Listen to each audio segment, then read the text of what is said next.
chers internautes et internautatrices, bienvenue dans cette interview toute particulière et spéciale puisqu'il s'agit d'un 5 minutes après. Mais 5 minutes après quoi? 5 minutes après la partie splendidement gagnée par l'incroyable Dr Mops de Camel Up que j'ai là entre les mains. Ah oui, il a gagné parce qu'il fait des trucs sexuels avec les pyramides. En fait. Et ça, il a mis son doigt dedans, mais quelle horreur. Donc, nous venons de jouer à Camel Up, un jeu de Stephen Bogen, qui est édité en français par Philosophia. C'est pour ça que M. Guillaume est là. Il nous a expliqué les tenants et les aboutissants pendant qu'on jouait, en fait, parce que l'explication est très très rapide. Et il y avait à cette table Madame Patricia, qui a failli gagner. Mais à un moment donné, je l'ai bien vu, elle a commencé à calculer plein de trucs, puis elle est partie à l'instinct, et là, c'était fini. De croire. Elle a cessé de croire. Alors que le Mops, lui, il a cru tout du long, et il a super gagné, mais alors avec un écart colossal, il a fait quasiment le double de moi comme point. On va rappeler deux petits détails pour les gens qui regardent cette petite vidéo, sans avoir regardé le reste, ou en tout cas avoir avancé très rapidement. C'est un jeu pour 2 à 8 joueurs.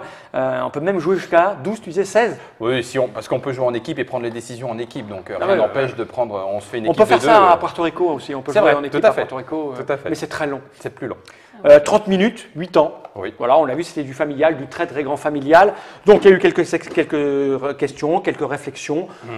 Ce qu'on a vu là durant la partie, c'est que c'est un jeu où il n'y a pas de grande stratégie à avoir. Non. On peut faire, comme l'a fait Guillaume, calculer les probabilités, mais ça reste des probabilités. Puisque les gens ont fait « Oh, Monsieur Fall, il soupire ». Ben oui, j'ai soupiré. Pourquoi?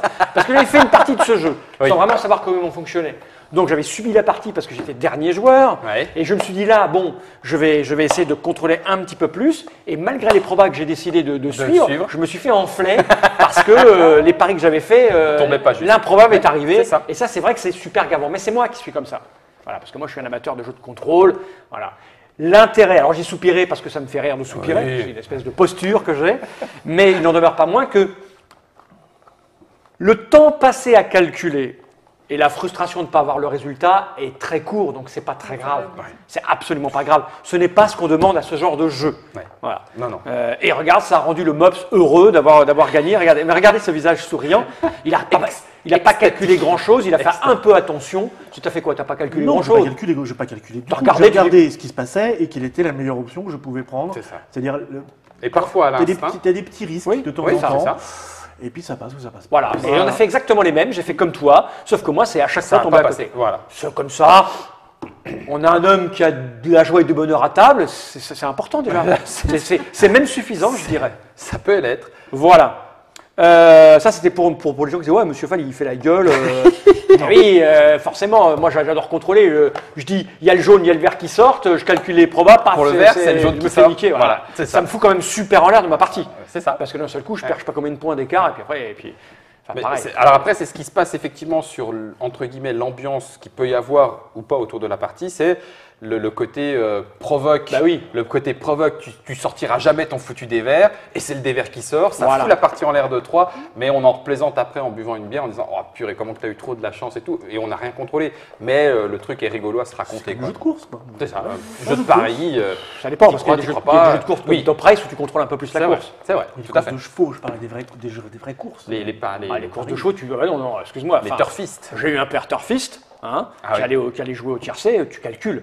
Oui, il y a le si le cheval est blessé, pas blessé, le terrain lourd, pas lourd. Le calcul marchait à chaque fois, il n'y aurait plus de tiercé depuis longtemps. Si, parce qu'en fait, ce qui se passe avec le tiercé et pourquoi ça rapporte de l'argent, c'est que plus les gens parient juste, moins ils gagnent d'argent. Oui, c'est vrai. Et les gens qui veulent gagner beaucoup d'argent font des paris risqués qu'ils ne gagnent pas. D'où le fait que la Française Jeux gagne des sous. C'est pour ça que ça continue. C'est pas à cause du gain, pas gain. Parce que si tout le monde misait sur le bon cheval, on répartirait 1 franc à chacun, tu récupères ta mise en fait. D'où les 3 contre 1, les 12 contre 1 et tu vois, j'ai résumé ou pas? Oui, ça me donc voilà la différence. J'ai eu un père fils, donc je vois à peu près comment ça fonctionne. Et comment il faisait ses paris risqués, tu vois. C'est l'idée. Alors, des questions. Il n'a jamais joué à la course de chameau. Non, mais ça non. Ou d'autruche. Pourtant, j'ai un père qui est né en Tunisie. Donc, oui, mais ça c'est l'Égypte. Ça n'a rien à voir. Par contre, ma mère était fan de Dalida qui. Alors, il y a un petit truc rigolo sur la boîte quand même, parce que vous regarderez sur les tout petits, sur les briques de la pyramide. Ce sont les remerciements des gens qui ont travaillé avec. Les playtesters. Et voilà, il y a leur nom gravé sur la pyramide. On ne respecte rien, quoi, même pas les monuments historiques. Alors, question, est-ce que Philo a décidé de l'éditer avant ou après son prix? Avant son prix. Alors, c'est une petite histoire parce que moi j'en ai parlé, j'ai posé la question. En tant que journaliste professionnel, j'ai pris mon téléphone et je me suis renseigné. Alors, téléphone. Alors, dis-moi. Le tout, c'est d'y croire. C'est ça. Et donc, effectivement, Philo avait déjà négocié ce jeu-là avec Egert Spiele. Oui. Philo n'intuitait pas du tout le Spiel, mais il faut voir que, si, Egert Spiele, si. Ils savaient que leur jeu était, comment dire, spielisable. Donc ils misaient beaucoup là-dessus. Ils s'en sont forcément ouverts à Philo quand ils ont eu le droit de ce jeu-là. Philo qui a eu l'info en disant, c'est un plus, mais n'y croyant pas plus que ça. Parce que c'est facile pour Philo, c'est-à-dire s'il n'a pas le Spiel, on en tire 500 exemplaires. S'il a le Spiel, on en fait 10 000. Un truc dans cet ordre-là, c'est pas risqué comme pari. En l'occurrence, c'est vrai que là, ce premier tirage est un petit tirage. Alors ça corrobore ce que Dr Mobs dit, parce que nominé, mais pour un prix qui malgré tout reste un prix, en Allemagne, en France. Donc, quand bien même ce Spiel aurait été remporté, qui par Splendor ou par Concept, il était dans la liste des nominés. Il y aurait peut-être eu quelques joueurs intéressés pour découvrir ce jeu-là en France. Voilà, là en l'occurrence, même avec le Spiel, on attend de voir comment est-ce que les joueurs français, francophones, vont le prendre, parce que ça n'en fera pas forcément, à mon avis on peut le dire de façon honnête, ça n'en fera pas forcément une success story en France. Non. De toute façon, ça va l'éclairer, c'est-à-dire qu'on voilà, effectivement, on va le regarder plus que s'il était resté sur même la liste des recommandations. C'est-à-dire que les boutiques vont le commander probablement pour le vendre. Parce que, encore une fois, une des pierres fondatrices de la culture ludique telle qu'on l'aime nous sur Trick Track en France, c'est les colons de Catane. S'il a eu un succès en France, c'est pas tant par le fait qu'il ait eu le Spiel il y a 15 ans. C'est que les amateurs de jeux à l'allemande ont aimé ce jeu et l'ont répandu au fur et à mesure les boutiques, parce que c'était le renouveau, etc. C'est pas parce qu'il y avait un prix dessus. Les prix ne rendent pas les jeux meilleurs en général. Non. Mais ils permettent attire l'attention. Ça éclaire, ça met en lumière. L'attention. Ce qui est le cas. Là, en l'occurrence, le premier tirage, pour donner un peu de chiffres, sur ce premier tirage en France, c'est 1500 boîtes. Donc, et pourtant, depuis, on sait qu'il a le Spiel, mais ça n'en fera pas forcément directement un push-button sur un reprint. En Allemagne, on sait que les boutiques vont l'acheter. Ça, oui, ça c'est clair. En Allemagne, oui. Voilà, évidemment, le France, prix en France, non, parce que le public français est un petit peu différent. Tout à fait. Tout à fait, parce qu'on dirait, en fait, moi, quand j'y joue, ce que les gens demandent, quand on pensait les grands perdants du Spiel, etc., on va y revenir. Pour moi, en plus avec l'esthétique et tout, c'est un jeu à bas, mais un jeu à bas plus. Ouais. C'est-à-dire que ABBA fait essentiellement des jeux pour enfants. Tout au niveau du packaging, du matériel, de l'intérêt, de la complexité, c'est un jeu ABBA, mais pas pour les 4-5 ans ou les 6 ans. Parce que ABBA, ça s'arrête à 8 ans au grand maximum. Ça serait comme un jeu ABBA, mais un cran au-dessus, c'est-à-dire où les parents vont pouvoir jouer avec un intérêt, avec leurs enfants, avec un petit intérêt. Parce que le calcul des probabilités, les enfants ne le feront pas. Non. Effectivement, donc ça sera un jeu pour enfants à l'intuition, je pense. Ce n'est que les probabilités, les parents éventuellement, oui. Le pari, c'est vraiment une mécanique adulte. Oui, les enfants ne pannent rien à ça. Et puis, c'est pas une difficulté ou quoi au caisse, c'est que les gens susceptibles de passer du temps à calculer les probas ne jouent pas à ce genre de jeu. Non. Voilà. Donc le jeu, il est là, tu joues à l'emporte-pièce. Tu le joues à l'ambiance. Tu dis, il est devant, il risque de gagner, il est derrière. C'est ça. C'est du pari. Sur du 30 minutes. Pas de calcul de proba pour gagner à Camelot. Non, pas du tout. Pas sur un jeu. Donc, alors, c'est quand même mieux que Tuturista, non, ça n'a rien à voir. On est dans un autre domaine. Ça n'a rien à voir. Il n'y a pas le Macaron 2014 Spiel sur la boîte. On n'a pas le droit. Parce qu'ils n'ont pas le droit, parce que. On n'est pas Egert Spiel. C'est pas Egert Spiel, c'est Egert Spiel qu'il a eu, c'est la boîte Egert Spiel qu'il a eu. C'est la même chose par exemple pour Anabi. Oui, qui n'a pas le droit de le mettre. Anabi en France, il n'y a pas. Alors nous, on le fait sur Trick Track depuis peu. C'est-à-dire que nous, on passe outre et on ne met pas sur la boîte, on l'affiche comme quoi il est. On l'affiche sur le jeu et ça apparaît sur les différentes éditions. Soyez pas fan de nous l'interdire. Quid de la solidité de la pyramide à long terme? Eh bien, cher monsieur Mikris, comment vous dire, personne ne l'a eu à long terme le jeu. Donc on le saura dans un terme long. Ça paraît solide. Ça paraît bien. En fait, elle reste comme ça dans la boîte, elle tient comme ça dans la boîte. Donc l'élément fragile, c'est les deux petits côtés. Si jamais on appuie, ça peut plier. Ça, c'est embêtant. Par contre, là, ça forme un tout qui est quand même relativement résistant. Donc ça peut quand même tenir un moment. Alors les gens nous cherchent et nous provoquent. Est-ce qu'il a un fall approved ou pas un fall approved? Bah non, il n'aura pas un fall approved parce que moi, c'est le genre de jeu qui m'énerve. Donc il n'aura pas de fall approved. Il aura peut-être un mops approved. Peut-être, mais il n'aura pas de fall approved. C'est la première fois que j'y joue. Moi, j'aime les jeux où on se casse la tête. Pour moi. Et quand je donne un fall approved d'un jeu de Mathieu, des pneus de cocktail game, c'est pour me foutre de sa gueule. Faut pas croire à nos prix, ça n'a pas de sens.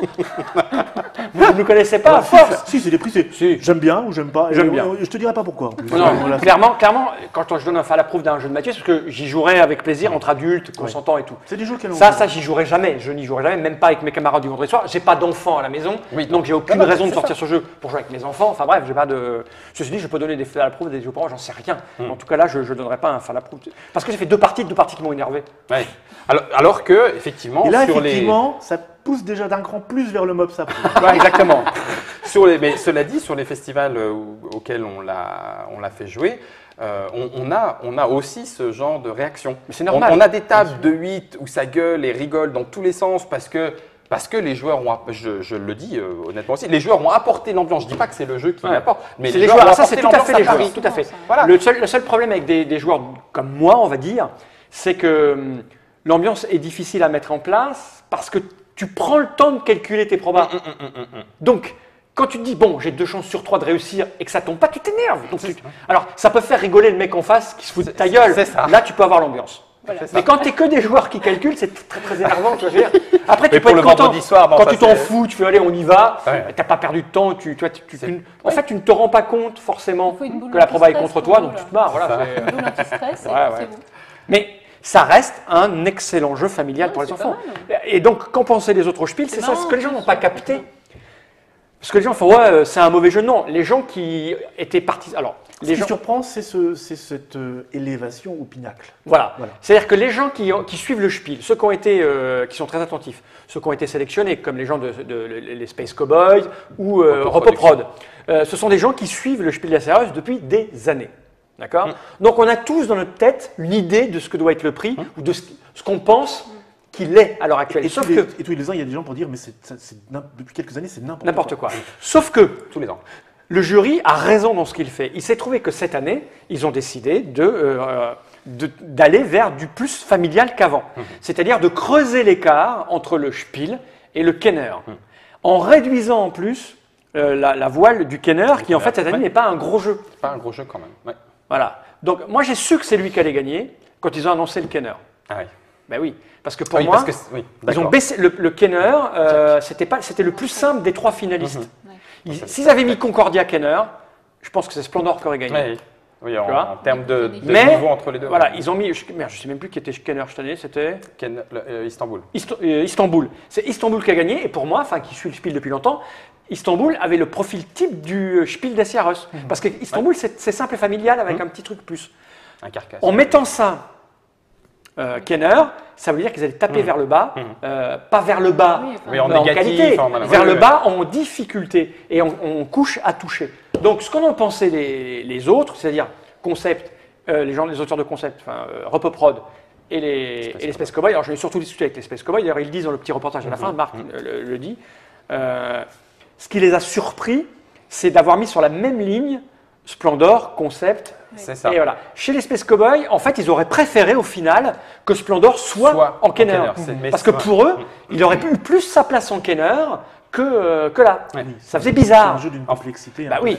Et pour avoir suivi la remise des prix, c'est justement là-dessus. Enfin, bon, après, ça reste un avis comme un autre et je ne prétends pas connaître plus que quoi que ce soit. Mais c'était juste pour dire.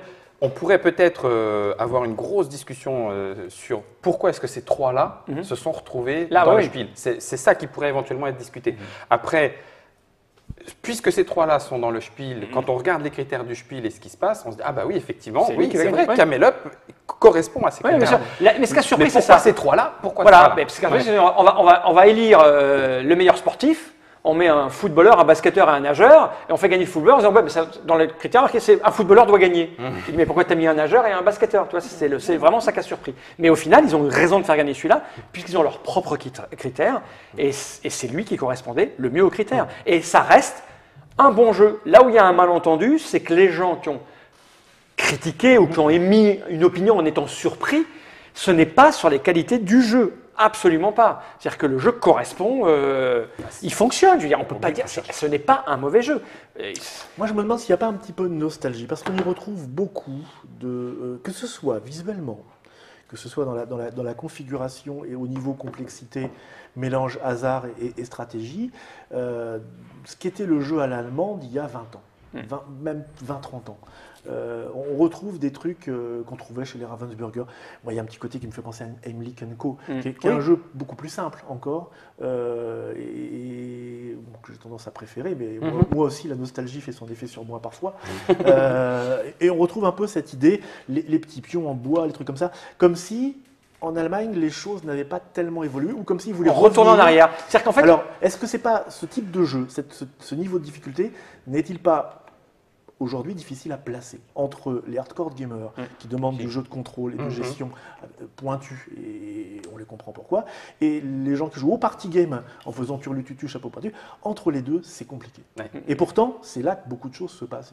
Mais ce que tu dis est extrêmement intéressant, la comparaison avec Heimlich & Co, c'est-à-dire qu'en gros, il a été quand même Spiel, Heimlich & Co, il y a 25 ou 30 ans, on va dire, alors, il y a 25 ans.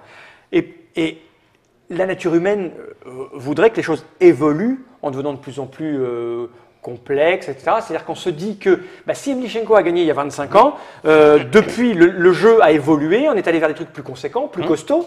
Donc on s'attend à une évolution en difficulté, on se dit le jeu s'est répandu partout. Et d'un seul coup, parce qu'on a vu, ils ont primé des jeux de plus en plus durs. Il y a eu la phase en 2000 qui a été squattée par les hardcore gamers qui sont rentrés dans le jury du Spiel. Torres, Tikal. Quand tu vois ça, tu dis ils ont une progression, ils ont une échelle. Pour les Allemands, c'est devenu normal de jouer à des jeux un peu sophistiqués avec un total contrôle. Et en fait, on se dit que peut-être que le jury a été plus vite que les acheteurs et le public. Et il y a eu le public allemand a délaissé le Spiel et ils essayent de revenir vers un public en proposant des choses comme un retour en arrière. Ça nous apparaît à nous comme un retour en arrière. Le Spiel n'existe que depuis 3 ou 4 ans. 4 ans. Je ne sais plus. Parce que ça s'est imposé comme une nécessité. Une nécessité parce que justement, une scission, non, mais comme le public s'élargit, ça devient difficile de s'adresser à, je ne sais pas, 20%. Et puis perdre du coup les 80 autres % plus tout le public. Donc à ce moment-là, ça peut se comprendre de faire, j'imagine, de faire deux prix en disant regardez, il y a quand même un Kenner et puis il y a. Ce genre de problématique se pose toujours. C'est-à-dire que même quand sur le prix français, il y a eu le prix décerné à Seven Wonders, des tas de gens ont dit mais non, ça c'est un jeu pour connaisseurs. Alors que d'autres disaient pas du tout. Ça, c'est vraiment parce qu'on est égocentre. C'est un jeu tu te mets en marqueur, on se met sans critère, bien sûr. Alors que effectivement, ce n'est ni un jeu. Le jeu pour la famille, ça n'existe pas. Le jeu pour les connaisseurs, c'est plus facile à considérer. Ce sont des critères absolument sans frontières. Où on essaye de placer. Parce que le jeu familial, quand tu as un couple avec 2 enfants de 6 et 9 ans et un couple avec 2 enfants de 16 et 18 ou 19, c'est pas pareil. Non, et puis d'autant qu'il y en a, ça veut rien dire. Il y en a peut-être un qui n'a jamais joué et avec 12-13 ans, ils vont commencer avec Aventurier du Rail. Et puis le 7-8 ans, ils ont déjà joué à plein de trucs et ils vont commencer avec Seven Wonders, même avec les gamins entre guillemets, parce que derrière. Un couple de joueurs professeurs à la fac et un couple de joueurs manœuvres chez Renault, ils ne jouent pas non plus forcément la même chose. Voilà, et sans que ce soit non plus une classification en disant c'est pas bien, c'est juste une. Alors monsieur Azrael29 demande qui décide des jeux nominés pour telle ou telle catégorie, leurs critères seraient amenés à évoluer. Alors qui décide, nous on n'en sait foutre rien. Ce qu'on sait c'est qu'il y a les membres du jury du Spiel, c'est une entité, une espèce d'association, donc il y a un chef, il y a un président du jury, il y a un collectif avec des gens qui sont là pour l'organiser, et puis il y a des membres qui sont au jury et qui votent. Donc j'imagine qu'il doit y avoir un groupe de réflexion. C'est entre eux. Donc, et puis il y a les leaders et ceux qui sont là pour. Nous, on sait que Guido est membre du jury depuis cette année. Je doute qu'en intégrant le jury, il ait eu son mot à dire sur quoi que ce soit. Il y a le mec qui s'occupe, le président, qui dit on va faire comme ci, comme ça. C'est issu d'une discussion. Si Guido reste 3, 4, 5 ans dans le jury, il va peut-être donner son point de vue sur ce qu'on doit faire et vers quoi on doit tendre. Voilà comment ça se passe. Il y a pas avoir fait partie de jury, alors peut-être pas aussi prestigieux que celui du Spiel, mais pour le jury de France, il faut savoir que quand on commence à travailler, il y a un critère qu'on ne peut pas définir au départ. C'est-à-dire que si on se dit les critères, c'est ça, et qu'on fait une grille de lecture, c'est complètement imbécile. Il y a toujours des trucs qui ne vont pas rentrer dedans, de lesquels on va passer à côté. On ne peut pas laisser des jeux passer à côté juste parce qu'il faut remplir des cases. Donc sur une année, il y a une production. Et cette production, d'une année sur l'autre, elle va avoir plus ou moins, donc il y aura plus de bons jeux pour gamers, plus de bons jeux familiaux. Enfin, chaque fois, il va y avoir un truc. Puis un jour, il y a un jeu qui va arriver, par exemple l'année de Dixit, un jeu qu'on découvre très tard dans l'année, et qui est une révélation. Voilà, c'est une évidence. Il y a d'autres années, il n'y a pas d'évidence. Il y a plein de bons jeux. Et il va falloir en choisir, parce que ça, c'est la règle qu'on ne va pas changer. Voilà. Et chaque année, on va donner des choses comme ça. Donc, on va avoir des années avec des jeux un peu plus complexes et des années avec des jeux un peu plus familiales. Et toujours des déçus. Mais ce n'est pas un critère, universel. Ça dépend aussi. Parce qu'il y a choix. Ça dépend aussi de la production de l'année. Alors, Monsieur Dodd demande quel est le vrai prix pour joueur aujourd'hui. Alors, déjà, vrai, ça ne veut pas dire grand-chose, parce que ce sont tous des vrais prix. C'est autoproclamé, hein, un prix, c'est les gens qui décident. Alors, pour joueur, ça dépend, parce qu'il faut d'abord définir quel type de jeu, parce que moi je vais répondre le trick-track d'or, forcément. Le trick-track d'or est un prix pour joueur. C'est un prix pour joueur, parce que ce sont les joueurs qui décident de quels sont les meilleurs jeux auxquels ils ont joué. Des gens qui laissent des avis sur trick-track. Prix pour joueurs en France. Oui, sauf que, les gens qui participent au prix, en général, sont des amateurs de jeux allemands avec des cubes en bois. Donc, c'est un vrai prix pour joueurs de jeux allemands avec des cubes en bois. Si on est amateur de jeux Ameritrash avec des figurines, ben, c'est pas un vrai prix pour joueurs, les trick-track d'or. D'ailleurs, il n'y a pas de prix encore avec des figurines, parce que les seuls prix organisés dans le monde du jeu à l'heure actuelle, ou que nous on connaît, c'est essentiellement des jeux qui sont sortis de cerveau de gens qui aiment bien jouer des cartes et manipuler des ressources. Il y en a plein. Il y a l'IGA qui est aussi un prix de gamer. Il y a le Gamerspiel qui est quand même malgré tout un prix de gamer. Le Deutsche Spielerpreis qui est très qui est très gamer. Donc il n'y a pas de vrai prix pour joueurs, à part le trick-track d'or. Voilà, bon, ça, on n'est pas très objectif, nous. Hein, d'ailleurs, Terra Mystica était un très... Hein Terra Mystica a gagné. Bah oui. Hein, il a gagné. Il a gagné. D'ailleurs, tu nous dois non, parce que quand on est membre de jury, d'un jury de comité réduit où on prend toutes les décisions avec une charte, pas une charte, mais des principes à essayer de rentrer dans un cadre, on suppute. Oui. Tu vois, on suppute. C'est-à-dire qu'en gros, on va se dire, bon, celui-là, il me plaît à moi, mais est-ce qu'il va plaire à lui ou lui? Est-ce que, tu vois, donc tu imagines. Donc, tu essayes de faire le truc le mieux possible. Le trick-track d'or, on le dit, nous, quand on regarde, c'est un prix public. Les gens vont décider toute l'année quels sont les 10 finalistes. Mais et puis après, prix public de connaisseurs. Après, on se réunit, on joue. Et moi, je le dis au général aux gens qui votent, vous faites comme vous voulez. Les critères que vous adoptez pour faire votre classement 1, 2, 3, 4, 5, 6, 7, 8, 9, 10, c'est ce que vous voulez. On a donné des... Monsieur Fall avait donné quand même un principe, c'est vous avez une liste de 10 jeux, voilà, alors, normalement vous êtes censé les connaître. Bon, bon, après tout le monde n'est pas obligé de noter les 10 jeux, mais vous avez une liste de X jeux, le critère le plus simple c'est, voilà, j'ai ça sur la table, à quoi on va jouer en premier. Voilà, donc une fois que tu l'as pris, tu le prends, tu mets premier. Tu l'as enlevé, il reste 9 jeux. Si on fait une petite partie, on joue à quoi? Celui-là. Voilà, et puis tu fais par élimination. Alors, ça peut paraître des critères un peu aléatoires. La première notation sur 5, c'était ça. Ça peut être des critères aléatoires, effectivement. C'est pas très scientifique, mais pour le coup, ça correspond à du ressenti. Et c'est un moment M. Et le ressenti, ça vaut bien aussi autre chose. C'est un moment M. Il y a des jours où on a envie de jouer des jeux légers, des jeux compliqués, etc. Voilà. On va faire 25 minutes après. Tu jouerais avec tes enfants? Oui. Oui, ça marcherait. Ils ont quel âge tes enfants? Ça marcherait. Ils ont 7 et 10. 7 et 10, c'est parfait. C'est parfait. L'univers, ça leur plaît. Voilà. Sauf que, effectivement, ce qui surprenait encore une fois les gens du milieu, les professionnels, ce qui surprenait les joueurs ou les habitués, c'est de se dire, merde, ils priment un jeu qui, en fait, va être acheté par des mères ou des pères de famille pour jouer avec leurs enfants de 7-8 ans. C'est pas à ça qu'on était habitués. On s'attendait pas. On s'attendait pas. C'est tout ce qui surprend. Voilà, et du coup, que fait Splendor à côté? On l'a pas vu venir parce que nous, en France, on n'en a pas parlé. Puis on avait deux belles productions, comme tu disais. Oui, déjà, le problème se posait de savoir, entre les deux... Mais chez les Space Cowboys, ils pensaient tous que c'est Concept qui allait gagner. Donc tout le monde était surpris que ce ne soit pas Concept qui gagne, en fait. C'est ça le truc. Camelot se démarque un peu du reste de la gamme Philo, à côté de Russian Railroad, Terra Mystica et La Route de Verre. Philo souhaite-t-il aussi orienter son application vers le public familial? Il y a déjà les princes de Catan. Oui. Alors en fait, il y a eu parfois une réflexion en se disant Z-Man sera peut-être un peu plus core gamer, Philo va devenir. Puis finalement, non, parce que en France on connaît. On voit bien qu'ils savent pas. Non, mais c'est-à-dire qu'en France on connaît Philo et même un jeu connaisseur comme Russian Railroad, il arrivera avec Philo, ça sera un Philo et puis voilà. Z-Man est plus connu aux États-Unis et c'est pas parce qu'on lui met un tampon Philo qu'on va se dire il est plus connaisseur. Donc ça n'a peut-être plus lieu d'être. Donc il y aura a priori des Philo France ou alors Z-Man Philo, mais ça sera Philo France parce que c'est plus connu et puis Z-Man aux US parce que ça sera pour être n'importe quel. Voilà, je crois qu'on a tout dit à peu près. Tu avais à dire sur ce jeu, sur le prix, la façon. Quoi qu'il arrive, il n'y aura jamais de logo Zitouf. Z-Phil, Z-Force. Donc on va vaquer à nos occupations traditionnelles et habituelles, on va rendre. Je remonte la boîte quand même, hein, c'était le 5 minutes après Camel Up, qui forcément nécessite un débat sur le Spiel, puisqu'il a eu le Spiel. J'espère que ça vous a éclairé sur certains petits détails. Au moins vous saurez ce que c'est. Tout à fait. Oui. 43. Mais tu l'avais décrit tu l'avais décrit, donc voilà. Après, jouer, c'est pas pareil. Non, il y a aussi son ressenti. Voilà. Mais je pense que ça va rencontrer son succès, parce que les mères de famille ou les pères de famille, c'est pas désagréable. Oui, c'est sympa. Voilà. Camel Up chez Philosophia. Merci Guillaume, merci Patricia. Et félicitations notamment pour cette victoire grandiose. C'est du chameau maîtrisé. J'allais dire, je ne l'ai pas fait exprès, mais je ne sais pas si c'est un bon truc. Moi, j'ai essayé. Hein. Moi, j'ai essayé. De tout cœur. J'avoue que j'ai essayé. C'est vrai, j'ai essayé aussi finalement. Mais d'une autre manière. C'est ça.